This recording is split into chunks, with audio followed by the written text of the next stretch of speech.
नमस्कार, मैं रविश कुमार। जहां धुआं होता है वहां आग भी होती है और दिल्ली की सत्ता में आजकल इतनी धुंध है कि सच सामने आते आते आंखों में जलन होने लगी है। कौन सोच सकता था कि बीजेपी के सबसे सदाचारवादी चेहरे माने जाने वाले राजनाथ सिंह राहुल गांधी से चुपके से मीटिंग कर लें, और वो भी ऐसे वक्त में जब मोदी शाह की जोड़ी देश के भीतर बाहर हर मोर्चे पर घिरती नजर आ रही है। क्या वाकई ये मुलाकात सिर्फ एक साधारण राजनीतिक संवाद थी, या फिर इसके पीछे कुछ ऐसा है जिसे बीजेपी छुपाना चाहती है? दरअसल जितनी खामोशी से ये मुलाकात हुई, उतना ही बड़ा बवाल उसने मचा दिया है। सवाल उठता है कि क्या ये मुलाकात बीजेपी की गिरती साख, मोदी के कमजोर होते प्रभाव और संघ के रिटायरमेंट प्लान से जुड़ी है? और हाँ, इस वीडियो को लाइक और सब्सक्राइब जरूर करें। राहुल गांधी और राजनाथ सिंह की ये सीक्रेट मीटिंग ऐसे वक्त पर सामने आई है जब संसद में ऑपरेशन सिंदूर को लेकर बवाल मचा हुआ है। सेना पाकिस्तान के 22 टारगेट्स पर कार्रवाई के लिए तैयार थी, लेकिन अचानक ऑपरेशन रोक दिया गया। और फिर अमेरिकी राष्ट्रपति डोनाल्ड ट्रंप सामने आए और बोले, सीज फायर मैंने करवाया। संसद में राहुल गरजते हैं, आग उगलते हैं और मोदी शाह के चेहरे पर जैसे पसीने की परत चढ़ जाती है। तभी राजनाथ सिंह की चिंता सामने आती है। एक डिफेंस मिनिस्टर जो डरता है कि कहीं राहुल की स्पीच से मोदी जी की छवि पर छींटे ना पड़ जाएं, और इसलिए वो राहुल को मैसेज भेजते हैं। जरा ध्यान से बोलिएगा। ये वही राजनाथ हैं जिन्हें बीजेपी का जगदंबिका पाल कहा जाता है। पार्टी में है मगर पार्टी जैसे उनके साथ नहीं। राहुल संसद में सवाल दागते हैं, अगर हमला किया था तो पाकिस्तान से माफी क्यों मांगी? पाकिस्तान को पहले ही बता दिया कि हम मिलिट्री टारगेट नहीं मारेंगे। झापड़ मारा और बोले, अब तुम एस्केलेट मत करना। ये क्या युद्ध नीति है मोदी जी? ये तो वही बात हो गई, घूंसा मारने से पहले डॉक्टर का अपॉइंटमेंट ले लेना। राहुल ने तंज कसा, मोदी के पास लड़ने की राजनीतिक इच्छा शक्ति है ही नहीं।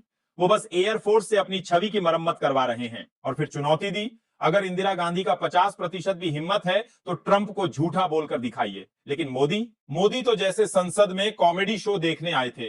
राहुल के सवालों से कतराते हुए पीछे की सीट से मुस्कुराते रहे और मौका मिलते ही पतली गली से निकल लिए। अब जरा सोचिए, एक तरफ राहुल के सवालों से मोदी सरकार की नींव हिल रही थी और दूसरी तरफ राजनाथ सिंह बैठकर राहुल की बातें चुपचाप नोट कर रहे थे। क्या यह रक्षा मंत्री का डर था या विपक्ष के नेता की रणनीति की जीत? और फिर जब मीटिंग का सच सामने आया, बीजेपी में जैसे भूकंप आ गया। मीटिंग को लेकर संघ में खुसर पुसर शुरू हुई। राजनाथ अब किस खेमे में हैं? क्या यह मुलाकात 75 की उम्र पर रिटायरमेंट वाली उस अनकही नीति का हिस्सा है जिसे संघ ने अपने प्रिय सेवक मोदी पर थोपने का मन बना लिया है? दोस्तों, खबर यही नहीं रुकती। राहुल गांधी ने अपने बयान में एक और धमाका किया।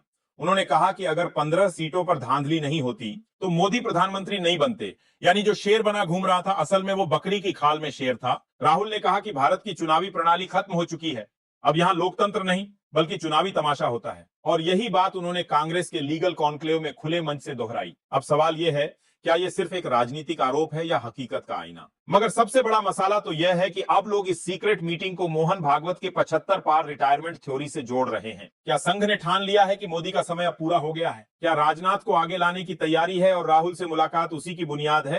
क्या सचमुच अब बीजेपी अपने ही भीतर एक शातिर तख्तापलट की तैयारी कर रही है? इन सवालों के जवाब तलाशना आसान नहीं है, लेकिन इतना तय है कि दिल्ली में कुछ पक रहा है, और वो भी तेज आंच पर। जिस तरह से राहुल ने संसद में हिंदी और अंग्रेजी दोनों में भाषण देकर पूरे देश में आग फैला दी, वो बताता है कि विपक्ष अब डरता नहीं बल्कि खेल को उसकी जमीन पर लड़ना सीख चुका है। राजनाथ का नोटबुक में पॉइंट्स लिखना इस बात का इशारा है कि मोदी सरकार के भीतर अब एक तबका ऐसा भी है जो राहुल को गंभीरता से सुनने लगा है। तो सवाल यह है कि क्या यह मीटिंग 2029 की पटकथा की शुरुआत थी, या फिर 2025 में ही मोदी सरकार की स्क्रिप्ट रीराइट की जा रही है? दोस्तों, अब यह तय है, अब न सिर्फ विपक्ष जाग चुका है बल्कि सत्ता पक्ष भी भीतर ही भीतर बिखर रहा है। और जब ऐसे रहस्यों से पर्दा उठता है तो हर लोकतंत्र प्रेमी को सजग हो जाना चाहिए। जिस खिचड़ी में चुपचाप दम होता है वहीं सबसे ज्यादा राजनीति पकती है। और आज दिल्ली की रसोई से जो खुशबू आ रही है उसमें राजनाथ के तड़के और राहुल के तेज मसाले की महक है।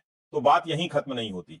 सीक्रेट मीटिंग के बाद मोदी शाह खेमे में जो सन्नाटा पसरा है वो सिर्फ गूंगे सुरों का मामला नहीं है, ये राजनीतिक धरती की खिसकती प्लेटें हैं। सूत्र बताते हैं कि जब राजनाथ सिंह ने राहुल गांधी की बातें मीटिंग में नोट करनी शुरू की, तभी किसी अफसर ने शाह साहब को सूंघ कर खबर दी, साहब, लगता है सिंह साहब की कलम अब मोदी विरोधी इंक से भर गई है। और उधर से जवाब आया, जो ज्यादा सोचते हैं वो अमित शाह के हिसाब से खतरनाक होते हैं। बीजेपी दफ्तर में आजकल दो चीजें गायब हैं, चाय और चैन। वहां हर तीसरा नेता यही पूछ रहा है, राजनाथ का अगला कदम क्या होगा? कुछ कह रहे हैं कि राजनाथ अब खुद को क्लीन एंड कन्विंसिंग कैंडिडेट की छवि में गढ़ रहे हैं। मतलब संघ को सीधा संदेश, मोदी थक चुके हैं, अब मुझे आजमाओ। और अगर ये सच है तो यकीन मानिए, मोदी सरकार के दरवाजे पर विदाई की आहट सुनाई देने लगी है। अब जरा सोचिए, जो राहुल गांधी कभी बीजेपी की नजर में पप्पू थे, वही अब राजनाथ सिंह जैसे वरिष्ठ मंत्री से गुपचुप मिलकर उन्हें क्लास ले रहे हैं, और वो भी ऐसे समय में जब पूरा सत्ता पक्ष ट्रंप की थाली में चम्मच बनकर पड़ा है। क्या ये मुलाकात केवल सुझावों तक सीमित थी या सत्ता की असली स्क्रिप्ट बदलने की तैयारी थी? सोचिए, संसद के भीतर राहुल गूंजते हैं और मोदी की आवाज संसद के स्पीकर की कुर्सी से भी कमजोर निकलती है। और मसाला यही नहीं खत्म होता, अब कांग्रेस खेमे में चल रही है सीक्रेट मीटिंग्स की पूरी सीरीज। अंदर की खबर है कि प्रियंका गांधी भी अब विपक्षी नेताओं से बैक चैनल वार्ताएं कर रही हैं। एक बेहद खास सूत्र ने बताया कि प्रियंका ने एक मीटिंग में खुलकर कहा, अब आरएसएस से डील करने का समय आ चुका है, क्योंकि उनकी मोदी पर से आस टूट चुकी है। यानी अब मैदान में सिर्फ लड़ाई नहीं, बॉर्डर क्रॉस इन्वेस्टमेंट भी चल रहा है। और क्या आप जानते हैं, संघ के भीतर भी अब मोदी विरोधी गुट खुलकर सक्रिय हो गए हैं। नागपुर से खबर है कि एक वरिष्ठ प्रचारक ने बैठक में खुलकर कह दिया, हमें चेहरा बदलना है, नहीं तो विचारधारा भी डूब जाएगी।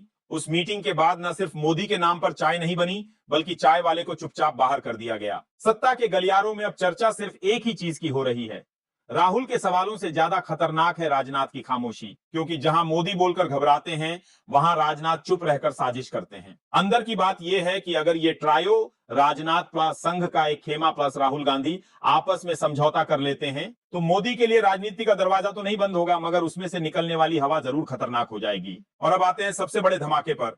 ऑपरेशन सिंदूर के अंदर की रिपोर्ट लीक हुई है। रिपोर्ट के मुताबिक मोदी सरकार ने रात 1:30 बजे पाकिस्तान को कॉल करके कहा, पाकिस्तान के साथ न ट्रेड होगा न टॉक, अगर बात होगी तो सिर्फ पाकिस्तान के कब्जे वाले कश्मीर की, पीओके की। हमने सिविल टारगेट्स पर हमला किया है, कृपया प्रतिक्रिया न दें। यानी भारत सरकार ने पहले हमला किया और फिर माफी मांगी। अब जरा कल्पना कीजिए, कोई गुंडा आता है, थप्पड़ मारता है और फिर कहता है, भाई साहब आप बुरा मत मानिए, बस गुस्सा आ गया था।